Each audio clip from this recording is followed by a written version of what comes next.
Eu fiz, primeiro graduação que eu fiz foi odontologia, há muito tempo atrás, bem novinha e tal. E sempre apaixonada por escrever, por jornalismo. Quando foi em 2000, eu fiz o curso de jornalismo. Quando foi em 2003, eu fiz uma pós-graduação em bioética, com ênfase em exclusão social. E pesquisei um excluído mesmo, que morava debaixo do meu prédio. E esse trabalho resultou numa monografia de final de curso. Dessa monografia, ela foi até premiada e através dessa monografia, eu consegui ser selecionada pelo MEC, né, uma seleção a nível nacional, que eles fizeram, a CAPES fez, e eram 17 mil inscritos para ir para a primeira missão de cooperação internacional ao Timor-Leste. E eram 17 mil inscritos, eu mandei meu currículo, minha monografia, tudo que eu tinha, e eram 50 vagas, eu nunca imaginei que eu tinha muito pouca coisa assim para ser selecionada, mas por felicidade, por sorte, eu fui selecionada, fui uma das 50 selecionadas, e foi uma surpresa muito grande, porque eu tinha um mês para poder decidir ficar em um outro país lá na Ásia, né, Sudeste Asiático, por um ano. Na realidade, eu nem sabia direito onde ficava o Timor-Leste. Achava até que era na África, como muita gente achava também. Tinha poucas informações. Só sabia através do documentário da Lucélia Santos, do massacre de 1999. Sabia pouca coisa. A partir do momento então, que eu fui selecionada, comecei a pesquisar na internet e vi que havia, né, vários sites que falavam sobre o Timor, mas informações não tão encontradas assim como eu pude perceber quando eu cheguei lá. Eu sempre gostei muito de escrever, principalmente crônicas. Sempre escrevi crônicas e sempre publiquei em jornais, em revistas e tudo, né? E quando eu cheguei a Timor e tal, mesmo no minuto que eu estava dentro do avião indo, eu comecei a falar assim, não, eu vou anotar tudo isso. Eu comecei a perceber que aquilo era muito maior do que eu imaginava. Era uma experiência muito grande para mim, porque eu nunca tinha saído do Brasil. Eu era casada na época, né? Meu casamento estava um período muito ruim. Eu tinha uma filha, né? Tenho uma filha que hoje está com 21, mas na época ela estava com 15 anos de idade. E eu tinha que deixar isso tudo. Tinha meu trabalho, tinha amigos, tinha família e um desconhecido. Eu falei, não, mas isso é uma coisa importante. Vou começar a anotar, uma visão até jornalística mesmo. Mas assim, eu não imaginava que seria um livro. A princípio eu falei, não, vou anotar para ter essas lembranças, né? E comecei realmente desde o princípio, desde a primeira hora que eu entrei no avião, assim, indo ao Timor, rumo ao Timor, eu comecei a anotar todas essas passagens, as coisas que eu achei interessante, como um relato de bordo, vamos dizer assim. Mas chegando ao Timor, eu comecei a ter uma outra visão daquele país, porque, como eu falei, eu fui muito mal informada assim de como seria essa experiência. Eu imaginava que eu ia para a selva, assim, que chegando lá eu não tinha ideia. Então, mas chegando lá, realmente ter essa parte do Timor que é muito triste, muito sofrida, de falta de saneamento básico, da questão das mulheres a violência doméstica lá é aceita pela comunidade. As mulheres são como mercadorias, elas são trocadas por búfalos, porcos e cabritos, né? O marido dá essa contribuição para o pai da mulher e ele dá à mulher, né? E ela, se não engravidar em 6 meses, ela é devolvida para a família, que não aceita de volta. Então, ela vai se prostituir. Geralmente, é uma história muito triste.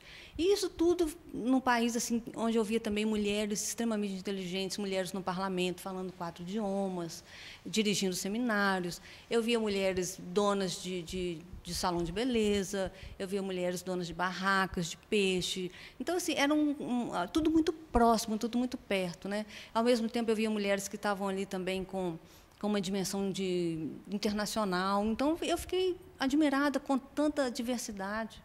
E comecei a anotar tudo isso, e a ser com faro jornalístico também, comecei não só a anotar, como investigar. Porque eu falei, se eu vou falar de alguma coisa, eu tenho que ter um conteúdo real do que está acontecendo. Então, o jornalismo me ajudou muito, porque eu comecei a investigar, comecei a indagar, comecei a olhar os dois lados da questão. E disso tudo, assim, a questão do Timor foi relatada dessa forma, que eu acho que também não deixa de ter a minha visão, o meu sentimento do país.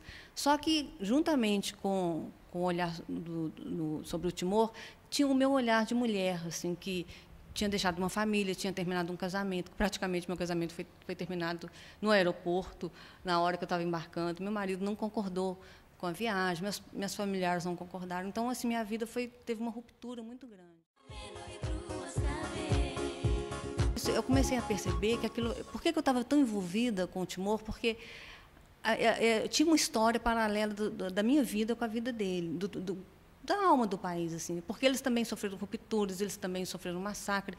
Eu também achava que eu tinha sofrido massacre emocional, que eu estava vivenciando algo que eu mesma não tinha dimensão e que eu queria me conhecer através daquela história. E uma das lições também que Timor me ensinou muito foi quando uma das mulheres que sofreram massacre, que teve família toda degolada, que ela teve que se refugiar, né?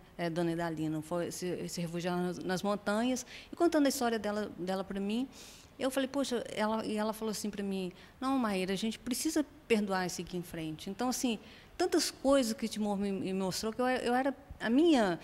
como eu achava que os meus problemas eram muito grandes, né?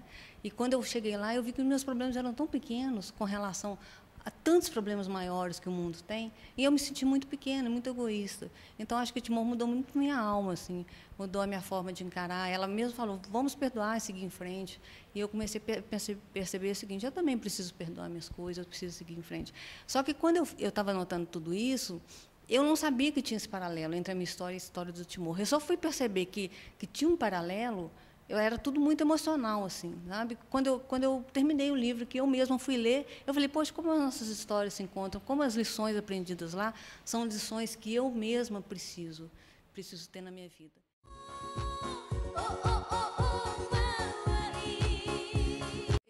É um povo alegre, é um povo muito pobre, há carência de tudo, mas não há carência de alegria. É um povo musical, é um país extremamente bonito, belo, que eles têm que explorar muito o turismo. E tudo isso me encantou. Mas o que mais me encantou, o que mais me chamou a atenção foi o povo timorense. Aquilo ficou dentro de mim. E no último dia que eu estava lá, eu era despedida, né? Então, uma das pessoas que eu conheci, um timorense que chama Abé, ele é um poeta e ele também trabalhava no parlamento, e ele foi responsável por um dos momentos mais lindos que eu tive lá, porque nós íamos para um lugar que não tinha luz elétrica, e ele punha velas e cantava músicas timorenses e começava a recitar poemas da época da resistência.